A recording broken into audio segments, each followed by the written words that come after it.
Hi everybody, I'm back. Sorry it's been so long since I made a video. It's winter time, got some projects going indoors, doing a little furniture refinishing. I'm very much of an amateur on this. I've done it before. Has been a long time since I tried to do something. I've never done anything quite this complicated, but we're gonna give it a shot. And I'm sorry I'm getting into the video of this after I'm pretty far into the process. But this is a pretty nice looking desk. It's all solid cherry, it's well built, it's at least 100 years old. So I thought I'd just, document what steps I'm gonna go through and we'll just see how it works out, Construction-wise, this is the bottom of a drawer. But you can see this is all wood construction. There's no plywood, there's no veneer at all on it. The drawer guides are all done in wood. It is good dovetail construction. So, like I said, it's a good, well-built cabinet. So it's worth keep hanging on to it. It's worth trying to make it look nice. I did find a maker's tag on the back of the desk. It says John Wanamaker, Philadelphia, New York. It does have the finish of cherry with a number on it. And, some of the other information is missing. There's nothing that indicates a date or anything, but, I would just say from the style of that tag, goes back in time. This was actually done on a typewriter. I can see that. So, my guess is, this goes back into the late 1800s, early 1900s. So one of the bigger challenges with this desk was that there was quite a bit of damage on the top of it. Now I've already been able to, fix it as best I can, and I'll show you what I did, but, it's actually made up of multiple pieces of cherry that were joined, glued up real nice, so it's one nice smooth surface. But what had happened is, it's hard to even see which one. Right here, this had split right in here. And this back piece had actually warped up a little bit. So there was quite a ridge here. And it was kind of nasty looking. I knew that had to be resolved. Didn't really know how I was going to do it. But I started by figuring out how to take the top off. Turned out, once I got the back off the desk, there were 8 screws, that once I removed those screws, this whole top came off. So here's the bottom side. Fortunately, there's a frame here that goes around the entire top. So the way I fixed it was to put a clamp right here, pull that board back down, and then I used a screw to pull it tight and to hold it in place. And then from there, it was a matter of filling the crack and sanding it to get it looking pretty decent. So actually, fixing that turned out to be a pretty straightforward operation. And I think by the time it's all restained, nobody's really going to be able to tell the difference. You don't feel anything here. It all feels very smooth and very consistent. And there's no obvious, gaps here in the wood. So I've almost got this ready for stain. It was a lot of work. I did use citrus strip for stripping. I will say I wasn't entirely thrilled with how this worked, but I think it has more a function to do with the fact that they can't use a lot of chemicals anymore when they make these strippers. But generally, I had to use at least 2 coats of this and then do an awful lot of sanding and stuff afterwards to get it looking decent. So I don't know, back in the day I think I used to use zip strip. That would be 20 plus years ago, and it seemed to me that stuff really took it off. But I guess we're in different times now. So let's talk about the steps here. This drawer face has had 2 coats of stripper on it, and it sat for several hours, after each coat, and then I spent quite a bit of time trying to get stuff off. But if you look closely, you can see there's still a lot of finish on here. You kind of get this black filmy stuff here that is pretty nasty looking, frankly. And there's places where there's still finish. If you look closely, you can see a little shine. There's even some of the probably original varnish on here in some places that didn't come off with the stripper.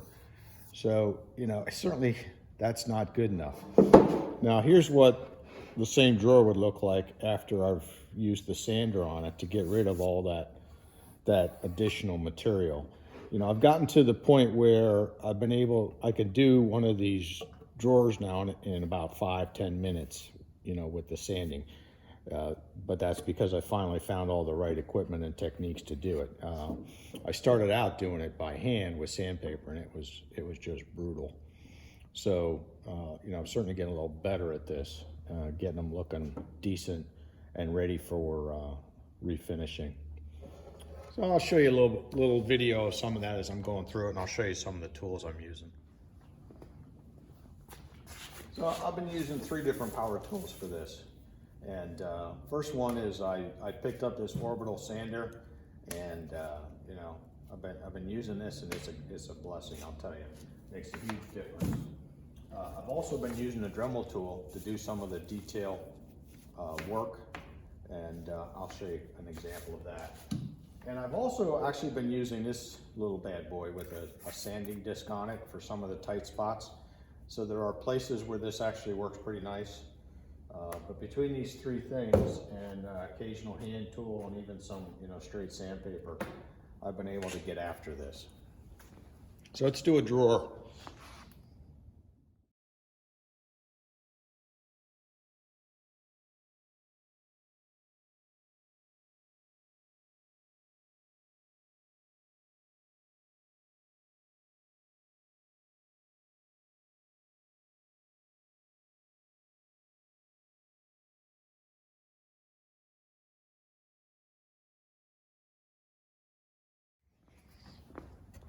Well, you kind of see what I did there. Everything I've done so far is with this. I'm not entirely thrilled with this area here.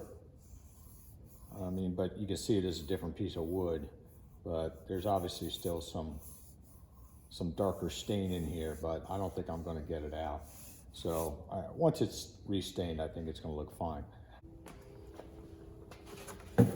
So now to try to clean up a little bit of stain in this inner ridge here, I just carefully try to use the Dremel tool and, you know, bring it down here, working it out, being careful, you know, not letting it get off track too much. If it does, I get off it right away. But that's how I'm going about trying to clean this stuff up. I don't know if you'll be able to see it when I'm doing it, but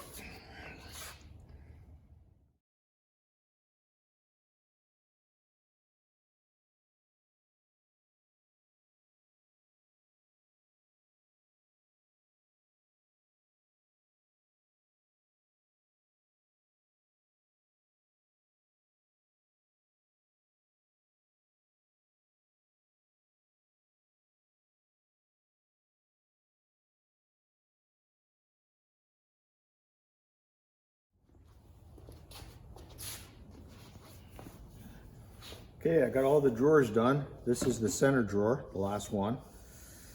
I did all the edges and everything, but now I've got this detail in here. And I know this, I can't get everything out of this. There's just no way I'm going to get everything out of that.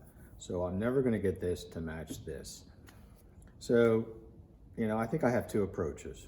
First approach is leave it alone, and when I stain it, you know, this will just look a little darker. I'm sure it would be fine, but, you know, I think what I'm going to try to do as a first pass is just very carefully use the Dremel tool, you know, and try to work some of this through here. You know, it isn't going to make it any worse. It'll probably make it better in that it would pick up more of the stain. So in those higher spots where I can actually get some of the old finish off, you know, the stain will look more consistent with the way it's going to look on this freshly sanded surface. So, you know, we'll see what happens here.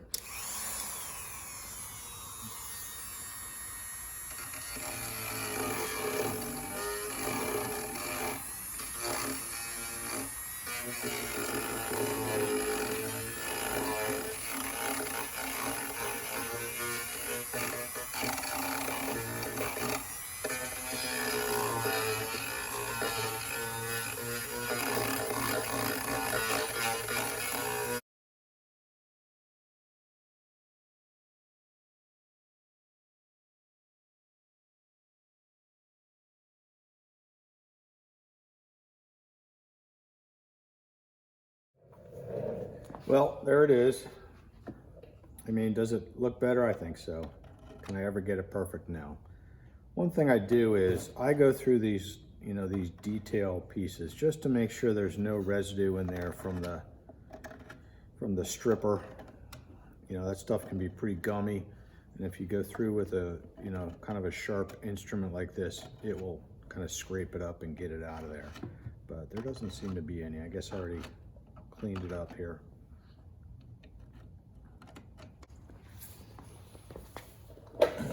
Well, it's another day, and I'm out here working on the desk again. I'm making pretty good progress, but what I still need to do is kind of the inside here of the cubby hole portion of it. But I've also got to deal with these, I guess, Queen Anne style legs, feet, whatever we're going to call them. I did try to remove these. They're held in by 2 screws and a pretty big peg that was glued in into here. What I found is, obviously getting the screws out is easy, but pulling the peg is a totally different story. And I just couldn't find a reliable way to do it without potentially damaging the wood. So I'm just going to leave them on. And, you know, I did what I could with my sanders, but then it became a little difficult. So I came up with a workable technique. I just used a 3/4 inch piece of copper pipe, cut to a decent length, and then I'm just using some appropriate sandpaper and I'm rolling it around here, and then I'm just, you know, going at it. So it actually works pretty good because, you know, I can get the insides, the outsides. I have good control over it. It's nice and stiff because it's a piece of pipe. I'm sure you could use a dowel or, you know, whatever you might have, but, you know, that's what I'm using to do my sanding on these. So I just got to keep at it until they're all done.